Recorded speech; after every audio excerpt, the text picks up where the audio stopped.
गरीब रिक्शे वाला और एक लड़के की कहानी। गरीब रिक्शे वाले से जब 5 साल बाद एसडीएम बनकर मिला। जनवरी का महीना था, घना कोहरा, कोहरे के साथ ठंड भी बहुत थी। मनोज पीसीएस का पेपर देने इलाहाबाद जा रहा था।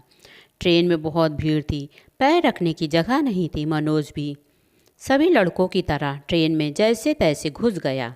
मनोज का 2 शिफ्ट में पेपर था। 11 बजे से पेपर शुरू होना था। मनोज जैसे ही ट्रेन से बाहर निकला तो देखा उसकी जेब से उसका पर्स नहीं था। किसी ने उसका पर्स ट्रेन में ही चुरा लिया। मनोज को अब कुछ समझ में नहीं आ रहा था कि वह पेपर देने के लिए परीक्षा केंद्र कैसे जाएं, क्योंकि उसके पास बिल्कुल भी रुपए नहीं थे। वह परेशान हो गया क्योंकि उसके पास किराया नहीं था। उसके पास मोबाइल भी नहीं था। वह स्टेशन से बाहर निकलकर देखा तो वहाँ पर सभी लड़के परीक्षा देने अपने अपने सेंटर जा रहे थे। मनोज को कुछ समझ में नहीं आ रहा था कि वह क्या करे। उसकी और कोई मदद करने वाला भी वहाँ पर नहीं था। तभी मनोज के पास एक रिक्शे वाला आता है और कहता है, बेटा कहाँ जाना है? बूढ़े रिक्शे वाले महादेव ने कहा, मैं आपको ले चलूँगा, जो भी किराया समझ में आए दे देना बेटा। मनोज कुछ बोल नहीं रहा था क्योंकि उसके पास तो रिक्शे वाले को देने के लिए रुपए भी नहीं थे। क्या करे? सब लड़के बाहर निकल रहे थे अपने अपने परीक्षा केंद्र जाने के लिए। ऑटो कर रहे थे। मनोज से कई बार कहा, कहाँ जाना है बेटा? मैं आपको छोड़ दूँगा। मनोज ने कहा, अंकल आप मुझे छोड़ तो देंगे, लेकिन मेरे पास पैसे नहीं है। मेरा पर्स किसी ने ट्रेन में चुरा लिया है। गरीब रिक्शे वाला महादेव ने कहा, कोई बात नहीं, तुम्हारे पास जितने भी पैसे हों दे देना बेटा।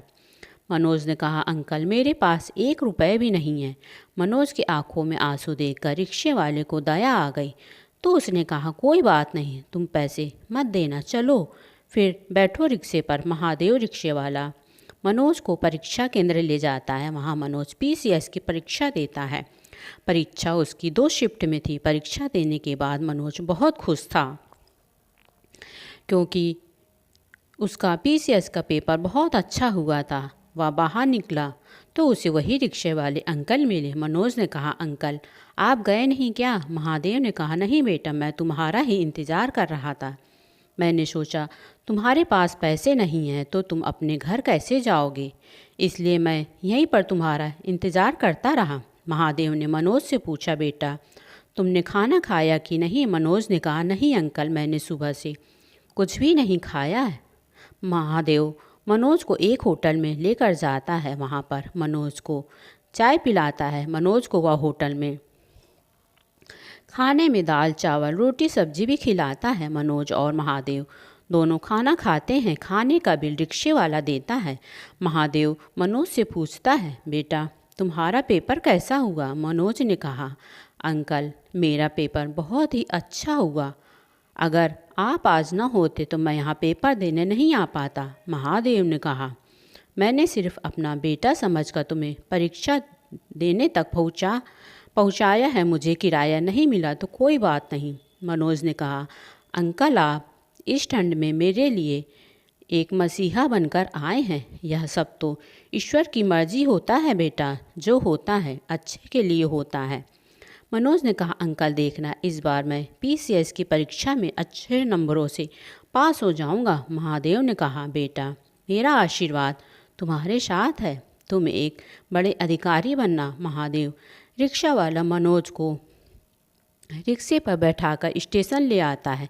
मनोज ने कहा, अंकल आज तो आप मेरा सारा दिन इंतज़ार ही करते रहे, आज आप कहीं सवारी भी लेकर नहीं गए। महादेव ने कहा, कोई बात नहीं बेटा, तुम्हारे पास घर जाने के लिए पैसे भी नहीं है। रिक्शे वाले ने अपने जेब में हाथ डाला तो उसमें कुछ रुपए पड़े हुए थे। उसके पास करीब 150 रुपये थे।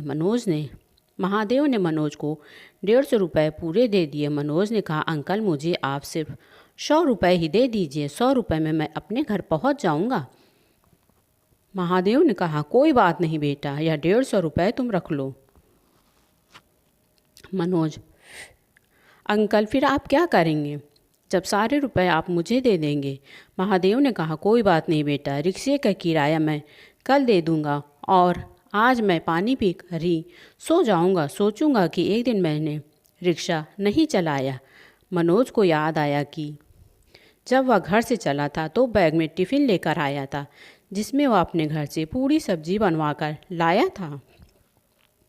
मनोज ने बैग से टिफ़िन निकाला। वह महादेव को देते हुए कहा, अंकल जी, यह खाना आप खा लेना, आप खाली पेट मत सोना। महादेव ने कहा, नहीं बेटा, आप इसे ले जाओ, आपको रास्ते में भूख लगेगी तो आप खा लेना। मनोज ने कहा, अंकल, मेरा पेट अभी भरा हुआ है और मैं घर जाकर खाना खा लूँगा, आप इसे ले लीजिए। मनोज के बार बार कहने पर महादेव ने टिफ़िन ले लिया। मनोज ने महादेव रिक्शे वाले को बहुत बहुत दिल से धन्यवाद कहा और कहा, अंकल, मैं इलाहाबाद जब भी आऊँगा तो मैं आपसे ज़रूर मिलूँगा। मनोज ने महादेव रिक्शे वाले का एड्रेस ले लिया और फिर मनोज ने फिर एक बार महादेव के सामने हाथ जोड़ लिए और कहा, अंकल जी, आपका बहुत बहुत धन्यवाद। मनोज ट्रेन का टिकट लेकर वह कानपुर आ जाता है। पेपर देने के 1 महीने बाद पीसीएस का रिजल्ट आता है। मनोज अच्छे नंबरों से पास हो जाता है। मनोज का इंटरव्यू होता है। वह एक एसडीएम अधिकारी बन जाता है। मनोज की पहली पोस्टिंग फैजाबाद में होती है। ऐसे ही मनोज को ज़िले में 8-9 महीने में ट्रांसफ़र होते रहते। 5 साल बाद मनोज की पोस्टिंग इलाहाबाद में हो जाती है। मनोज की अब शादी हो गई थी और उसकी 1 साल की बेटी भी थी। वह अपनी वाइफ को लेकर इलाहाबाद में ही रहता था। मनोज को इलाहाबाद में खूब बड़ा सा बंगला, नौकर, गाड़ी सब मिला हुआ था। मनोज की वाइफ हाउसवाइफ थी। संडे का दिन था। मनोज अपनी वाइफ को इलाहाबाद के सिविल लाइंस में मार्केट के लिए ले जाता है। मार्केट करने के बाद एक अच्छा सा रेस्टोरेंट देखकर मनोज अपनी पत्नी को, आवृत्ति को खाना खिलाने के लिए रेस्टोरेंट में ले जाता है। खाना खाते वक्त मनोज के फ़ोन पर एक कॉल आ जाती है। मनोज अपनी पत्नी आवृत्ति से कहता है कि मैं अभी किसी काम से बाहर जा रहा हूँ, तुम खाना खाकर गाड़ी से घर चली जाना। मनोज दूसरी गाड़ी से कहीं चला जाता है। आवृत्ति भी खाना खाने के बाद गाड़ी में बैठकर अपने घर के लिए घर आ जाती है। तभी रास्ते में देखती है कि सड़क पर काफ़ी भीड़ लगी हुई थी। 2 आदमी किसी रिक्शे वाले को मार रहे थे। आवृत्ति ने ड्राइवर से कहा कि देखो जाकर ज़रा क्या हुआ वहाँ पर। ड्राइवर गया, देख कर आया। उसने आवृत्ति को बताया कि एक रिक्शे वाले को 2 लोगों ने बहुत ज़्यादा मार दिया है। वह कह रहे थे कि रिक्शे वाले की गलती है, उसने शायद कार वाले को ठोकर मार दी थी। बेचारा रिक्शे वाले को कार वाले ने बहुत ज़्यादा ही मारा है और उसका रिक्शा भी तोड़ दिया है। आवृत्ति ने देखा एक रिक्शे वाला वहीं सड़क पर पड़ा हुआ है। उस रिक्शे वाले को कई जगह से खून भी बह रहा था।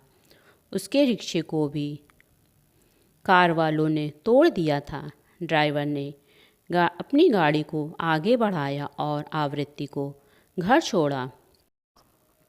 मनोज जब घर आया तो उसने अपनी पत्नी से पूछा कि सही समय पर घर आ गई थी ना तुम?